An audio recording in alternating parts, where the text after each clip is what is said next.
এই মুহূর্তে একটা ব্রেকিং নিউজ আপনাদের সামনে তুলে ধরবো। বিজেপিতে যোগ দিতে চেয়েছিলেন উদয়ন গুহকে নিয়ে বিস্ফোরক দাবি শুভেন্দু অধিকারী। 21-এর ভোটের আগে বিজেপিতে যোগ দিতে চেয়েছিলেন বলেই দাবি শুভেন্দুর।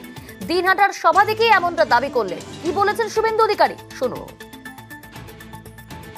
21 সালে ভোটের আগে এই উদয়ন গুহ আমার হাত ধরেছিল বিজেপিতে যোগদান করবে বলে। 2021 ফেব্রুয়ারি মাস বিদায়ী সাংসদ সুনীল মণ্ডলের সল্টলেকের সরকারি ফ্ল্যাটে বলে দিয়ে গেলাম, অস্বীকার করতে পারেন করুন। উদয়ন গুহ আর বিশু এ দুজনের জন্য বিজেপির দরজা চিরদিনের জন্য বন্ধ থাকবে।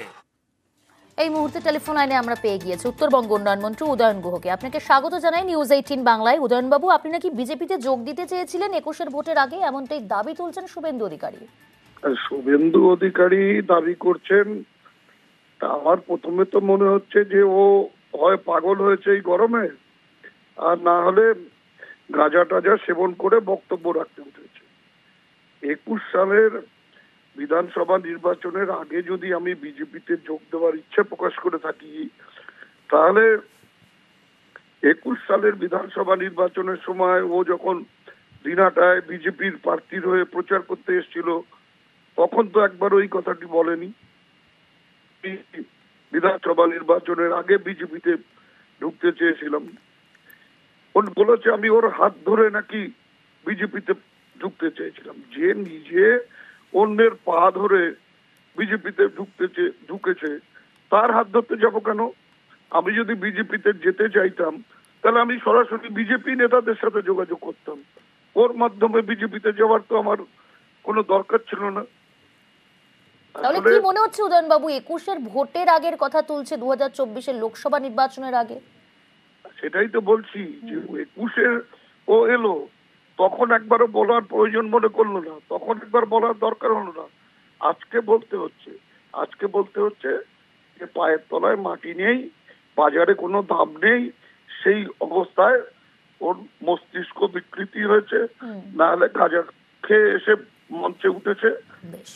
ওর কথার কোনো মূল্য নেই সাধারণ মানুষের কাছে, কাজেই উল্টো পাল্টা বকছে। এসব কথার কোনো গুরুত্ব নেই। আর 21-এর বিধানসভা নির্বাচনের আগে যদি আমাকে বিজেপির থেকে রিফিউজ করা হয়ে থাকে যে আমি বিজেপিতে ঢুকতে পারবো না, তাহলে আজকের দিনে আবার এই প্রশ্নটা আসছে কেন যে আমার জন্য বিজেপির দরজা চিরকালের জন্য বন্ধ? তো সেদিনই তো দরজা বন্ধ হয়ে গেছে, তাহলে আবার আজকে নতুন করে এই কথা বলছে কেন যে আমার জন্য চিরকালের জন্য বিজেপির দরজা বন্ধ? আমি তো তাহলে কি তারপরেও আবার বিজেপিতে যোগ দেওয়ার জন্য বলেছিলাম?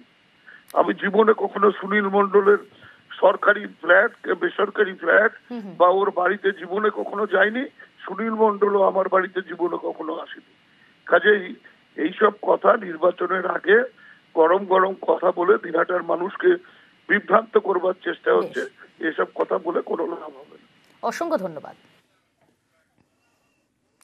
উত্তরবঙ্গের ঝড়ে ক্ষতিগ্রস্তদের সাহায্য নিয়ে এবার রাজনৈতিক তরজা এবার একেবারেই তুঙ্গে। এবার এক্সে পোস্ট করে রাজ্য সরকারকে তো শুভেন্দু অধিকারী। ভেঙ্কটেশ্বর রয়েছে আমাদের সঙ্গে। ভেঙ্কটেশ্বর, শুভেন্দু অধিকারী নির্দিষ্টভাবে এক্স হ্যান্ডেলে পোস্ট করে কি অভিযোগ সামনে আনলেন?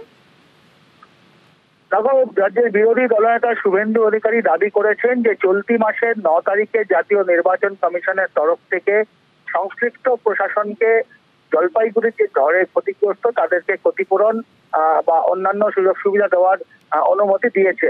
এবং সেই জায়গায় দাঁড়িয়ে তুমি জানো যে গত কয়েকদিন ধরেই একেবারে জলপাইগুড়ির যে ঝড়, সেই ঝড়ে ক্ষতিগ্রস্তদের ক্ষতিপূরণ দেওয়া নিয়ে চর্চা শুরু হয়েছে শাসক শিবির এবং বিরোধী শিবিরের মধ্যে। সেই জায়গায় দাঁড়িয়ে তৃণমূল কংগ্রেস নেতৃত্ব বারবারই তারা অভিযোগ করেছে যে কমিশনের কাছে অনুমতি চাওয়া হয়েছিল জলপাইগুড়ির ঝড়ে ক্ষতিগ্রস্তদের যাতে সাহায্য করা যায়, কিন্তু সেই কমিশন সেই অনুমতি দিচ্ছে না।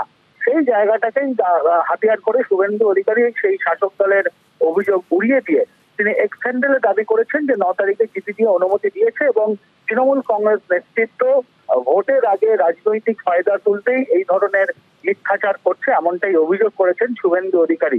সব মিলিয়ে 9 তারিখে জাতীয় নির্বাচন কমিশন সংশ্লিষ্ট প্রশাসনকে যে চিঠি দিয়েছিল সেই চিঠিরও কিন্তু কপি আমরা দেখেছি যে শুভেন্দু অধিকারী নিজের এক্স হ্যান্ডেলে ট্যাগ করে সেখানে জনসমক্ষে এনেছেন এবং শুভেন্দু অধিকারী দাবি করছেন যে ভোটের আগে রাজনৈতিক ফায়দা তুলতে চাইছে শাসক দল। সেই অভিযোগটাই তিনি সামনে এনেছেন এবং তিনি একটি দাবি করেছেন, বড় দাবি, যেটা হচ্ছে যে জাতীয় নির্বাচন কমিশন ক্ষতিগ্রস্তদের যাতে ঝড়ে ক্ষতিগ্রস্তদের অনুমতি দেওয়া যায়, সেটা নির্বাচন যে এনসিসি লাগু রয়েছে সেই আদর্শ আচরণ বিধি দূরে সরিয়ে রেখে এই অনুমতি দেওয়া হয়েছে কমিশনের তরফে। বেশ, ধন্যবাদ ভেঙ্কটেশ্বর। 9 তারিখে পারমিশন পেয়েছে আর 12 তারিখে বাজার গরম করছে যে আমাদের পারমিশন দেওয়া হয়। আমাকে নবান্ন থেকে লোকাল পাঠিয়ে দিয়েছে। কোনো মেরুদণ্ড অনেক সোজা আছে। চাপে পড়েছে বিজেপি, খোঁচা তৃণমূল নেতা কুণাল ঘোষের। শুভেন্দুরা তো পাশে দাঁড়ানোর বিরোধিতা করেছেন, টাকা দেওয়ার বিরোধিতা করেছেন, বাড়ি তৈরি করে দেওয়ার বিরোধিতা করেছে বিজেপি। যখন দেখেছেন এই জনমতটা তাদের বিরুদ্ধে যাচ্ছে, তখন নাটক করার জন্য একটা গোল গোল চিঠি বাজারে নিজেদের দপ্তরের মধ্যে মধ্যে চালাচালি হওয়া, কে কাকে কবে লিখেছে ঈশ্বর জানেন, সেগুলো দিয়ে মুখ রক্ষার চেষ্টা করছে। এদিকে 12ই এপ্রিল ঝড়ে ক্ষতিগ্রস্তদের সাহায্য নিয়ে কমিশনের দিকে অভিযোগ তোলেন অভিষেক বন্দ্যোপাধ্যায়। যাদের ঘর বাড়ি ঝড়ে তলানিতে মিশিয়ে গেছে তাদের টাকা বন্ধ করে রেখেছেন, আপনি অনুমতি দিচ্ছেন না। যেহেতু কোনো ডিজাস্টার হলে এটা এক্সিস্টিং নর্মের মধ্যে পড়ে। এই 500 পরিবার যারা সম্পূর্ণ ক্ষতিপূরণ হিসেবে 20,000 টাকা পেয়েছিলেন, আমাদের মুখ্যমন্ত্রী সিদ্ধান্ত নিয়েছে যে বাংলার মানুষকে ভাতে মারা যাবে না। যদি নির্বাচন কমিশনের ক্ষমতা থাকে আমার বিরুদ্ধে এফআইআর করবে, আমার সরকারের বিরুদ্ধে এফআইআর করবে, কিন্তু 48 ঘন্টার মধ্যে আপনাদের ব্যাংক অ্যাকাউন্টে 1,20,000 টাকা আমাদের সরকার পাঠাবে। আর যারা আংশিক ক্ষতিপূরণ হিসেবে 5,000 পেয়েছে, নির্বাচন শেষ হয়ে গেলে তৃণমূল কংগ্রেসের তরফ থেকে আপনাদের 20,000 টাকা করে সাহায্যের হাত আমরা বাড়িয়ে দেব।